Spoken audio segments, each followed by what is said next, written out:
Hello everyone, welcome to WebTap. My name is Niharika Walia Bhatnagar and we are in our 10-minute series. और आज हम बात करने वाले हैं एक बड़े ज़्यादा इम्पॉर्टेंट टॉपिक की जो आपका बेस बनता है, ना कि सिर्फ मॉड्यूल बी के टॉपिक्स का but also from the module C point of view भी ये उतना ही इंपॉर्टेंट है.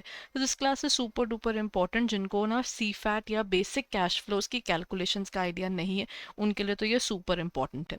So I will be telling about all these things in detail. Cash flow, cash inflow, cash outflow के बेसिस पर हम आफ्टर टैक्स की कैलकुलेशन किस तरीके से निकालते हैं.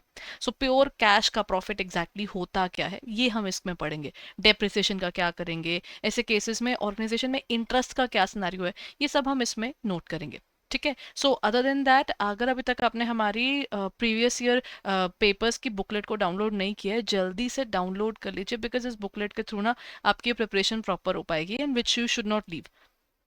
क्योंकि प्रिपरेशन सुपर इंपॉर्टेंट है और प्रिपरेशन अगर प्रॉपर होती है तभी आप आगे उसको आराम से समझ पाएंगे कि आपका ना कि किस तरह के क्वेश्चन आया हुआ है, कौन सी केस स्टडी थी, क्या आपके पास नो ऑप्शन क्वेश्चंस आ रहे हैं.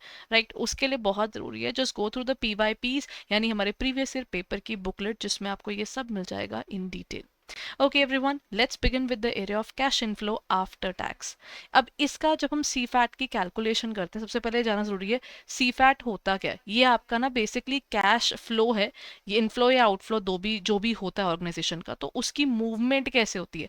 तो सबसे पहले this is all about a cash flow model जो हम जिसकी बात कर रहे हैं. इट्स अ मॉडल जिसमें ना हम फ्यूचर के कैलकुलेशंस को एंटिसिपेट करके आज के हिसाब से निकाल रहे हैं.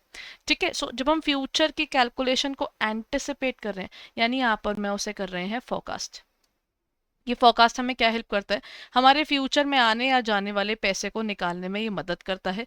चाहे वो हमें इन्वेस्टमेंट्स के थ्रू आया हो, चाहे वो पैसा हमारी ऑपरेशंस यानी रेगुलर बिजनेस से आया हो, या वो पैसा कहीं से हमने लोन पर उठाया हो या किसी भी तरीके से, मतलब आप मान लीजिए ना डेट में आ रहा है, इक्विटी में आ रहा है, कहीं से तो पैसा आ ही रहा है ना. So wherever the money is coming from I need to see कि मेरे पास फ्यूचर में कितना पैसा आ रहा है या लेट्स बी ऑनेस्ट कितना जा रहा है, क्योंकि ये दोनों चीजें चाहिए जब हमें डिसीजन मेकिंग करनी है. सो ये पूरा इंपॉर्टेंट एलिमेंट किस तरीके से काम करता है. देखिए, कैश फ्लो की फोरकास्टिंग के अंदर सबसे इंपॉर्टेंट एरियाज क्या है. आप क्या फ्यूचर सेल्स कितनी होगी और फ्यूचर रेवेन्यू कितना आएगा. याद रखिएगा, रेवेन्यू अलग चीज है और प्रॉफिट अलग चीज है, लेकिन आपके पास एक्चुअल में पैसा कितना आ रहा है उससे प्रॉफिट निकालना आसान होता है. सो एक चीज है, हमें ये जानना है कि हमारी सेल्स या सर्विस रेवेन्यू कितना आने वाला है. एनालिसिस कीजिए मार्केट को, जैसे मार्केट डाउन जा रही है, अप जा रही है, उसके बेस पर डिमांड का भी फर्क आता है. सिर्फ फर्क कहाँ नहीं पड़ रहा, मेडिकल इंडस्ट्रीज में नहीं पड़ रहा, या फिर हम बात करते हैं हमारी ग्रोसरीज की, उस पर नहीं पड़ रहा. दूध हर घर में चाहिए, ब्रेड हर घर में चाहिए, चीनी हर घर में चाहिए.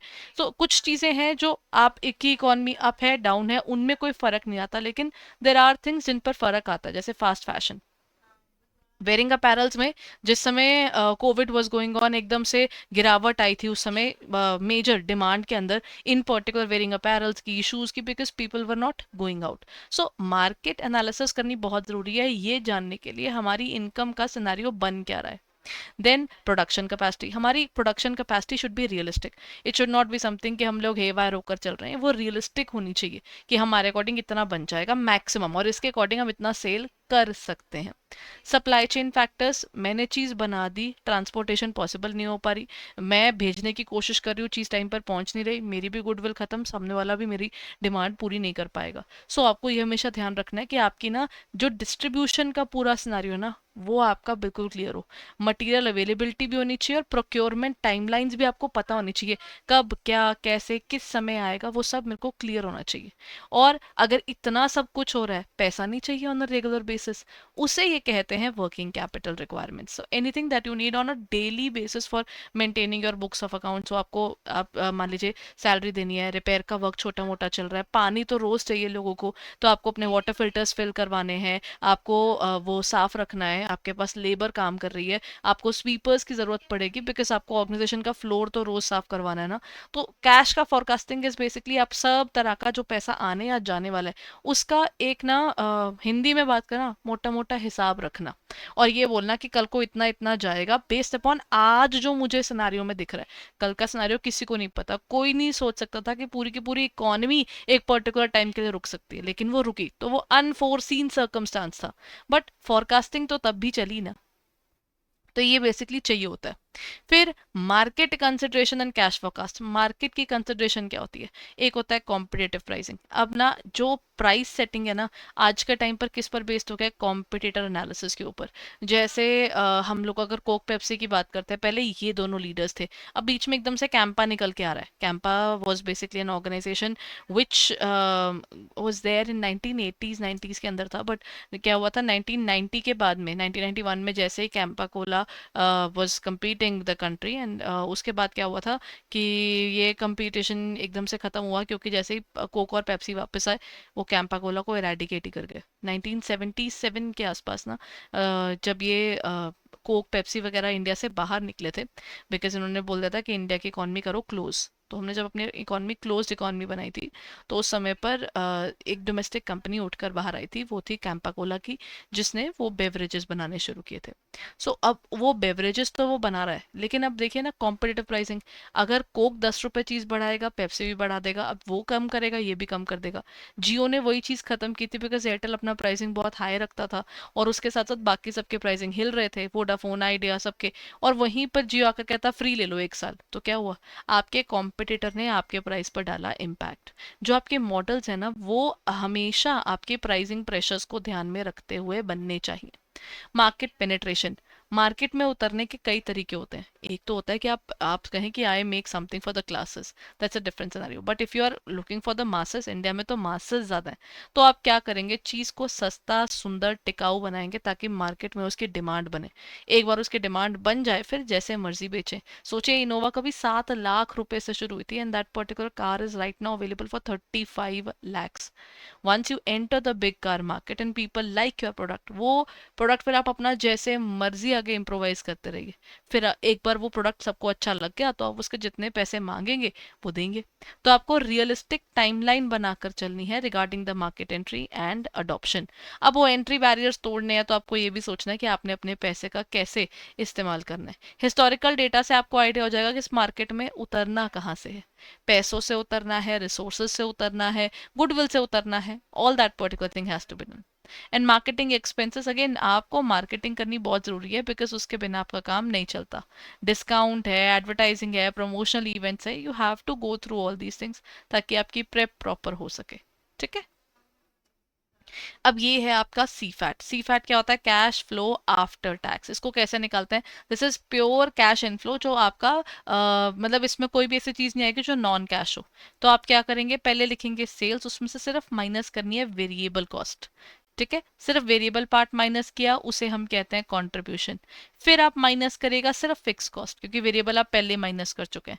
साथ में आपने करनी है डेप्रिसिएशन माइनस, क्योंकि इनकम टैक्स एक्ट कहता है कि डेप्रिसिएशन तो मैं आपका खर्चा मानता हूँ। इसको खर्चा मानने से मेरी अर्निंग्स जो है वो और कम हो गई, तो मेरे पास earning before interest and tax कम आया। इस पर दे दिया मैंने टैक्स, ये मेरा बनता है अर्निंग्स आफ्टर टैक्स। ठीक है, जो मेरे पास टैक्स पे करने के बाद पैसा बचा, अब इस पर रियलिस्टिक हो जाते हैं। कहते एक बात बताओ, मैंने कहा हाँ जी। कहते हैं डेप्रिसिएशन के रुपए किसी को देते हो क्या? मैं कहा नहीं, वो तो मेरा लॉस है, बस मेरे को पता है कि मैंने जब चीज खरीदी थी वो इतनी महंगी थी, अब बिजनेस में यूज करते करते उसकी वैल्यू कम होती जा रही है। तो वो डेप्रीसिएशन जो है वो एक नॉन कैश एक्सपेंस है। खर्चा किसी का नहीं हो रहा, लेकिन हाँ लॉस तो हो ही रहा है ना। तो वो जो वैल्यू आपकी कम हो रही है, उसको हम लोग एज एन एक्सपेंस मार्क करते हैं, लेकिन उसमें कैश में तो किसी को कोई पैसा नहीं देते। तो डेप्रीसिएशन इसीलिए आपको ऐड बैक करनी होती है, और ये आपका निकल कर आता है cash inflow after tax. Tax लगने के बाद आपके पास कितने रुपए बचते हैं, वो यहाँ पर आता है। ठीक है। Then comes the next part is इसकी एप्लीकेशन कहाँ कहाँ होती है। देखिए सी फैट निकालकर हम अपने कैपिटल इन्वेस्टमेंट के डिसीजंस देख सकते हैं। हमारी इन्वेस्टमेंट की अपॉर्चुनिटीज कहाँ कहाँ पर है, हमारे पास पैसा कितना है, उसके बेस पर आइडिया हो जाएगा। इनिशियल इन्वेस्टमेंट आपकी कितनी लगनी चाहिए, आपको क्लैरिटी हो जाएगी। इतने पैसे अभी हैं सस्टेन करने के लिए, वर्किंग कैपिटल के लिए पैसे बन पाएंगे नहीं बन पाएंगे, यहाँ क्लैरिटी हो जाएगी। और project cash flows, you can once you know कि डेटा का ये सिनेरियो चल रहा है, इनफ्लो ऐसे चल रही है, आउटफ्लो ऐसे चल रहा है, आप तो प्रोजेक्ट कर पाएंगे ऑर्गेनाइजेशन का पूरा आपका वर्किंग क्या है, इंक्रीमेंटल कैश फ्लोज आपको आइडिया हो जाएंगे। और इसमें यूज किए जाते हैं कुछ एक मेथड्स, जिन्हें हम कहते हैं NPV, IRR and payback. Paper में ना एनपीवी और पे बैक के तो बहुत बार क्वेश्चन आए, आईआरआर के भी थ्योरी क्वेश्चन ज़्यादा पूछे जाते हैं, बट एनपीवी एंड पे बैक का थ्योरी और प्रैक्टिकल दोनों आता है। सो इन द नेक्स्ट सेशन हम लोग इसको कवर करेंगे, ठीक है। बस that's it for the day everyone. अगर आपको ये सेशन पसंद आया तो जल्दी से हमारी वेबसाइट पर जाइए और हमारे कोर्सेज को देखिएगा। आपको क्या करना है, you just have to go on to our website, that is www.edutap.in। मैं एक बार आपको दिखा देती हूँ हमारी वेबसाइट, ठीक है। ये रहा एडुटैप की वेबसाइट। देखिए जैसे ही आप एडुटैप की वेबसाइट पे जाएंगे ना, आपको पता चल जाएगा कि हमारे पास इस समय कौन कौन से कोर्सेज अवेलेबल हैं। एबीएफएम का एग्जामिनेशन तो बहुत पास आ गया, तो प्रिपरेशन करते हुए अगर आपको लगता है कि नहीं मुझे तो प्रॉपर पढ़ना है and I want some mentor जो मुझे गाइड करे, तो आप यहाँ जा सकते हैं हमारी वेबसाइट पे edutap.in पर, और देखिए यहाँ पर आप चले जाइए CIIB के अंदर। यहाँ पर आपको मिल जाएंगी इसकी पूरी डिटेल्स, ठीक है। इसमें हमारे current courses, video courses, live classes, batches, सब कुछ आपको यहाँ मिल जाएगा, ठीक है। सो आपको क्या करना है, सीधा आप कोर्सेज पे चले जाइए and just open up the CIB courses. CIB courses के अंदर आपको यहाँ पर मिल जाती है हमारी पूरी डिटेल्स, कब किसकी कौन सी क्लास है वो सब आपको आइडिया हो जाएगा इसके ब्रोशर से।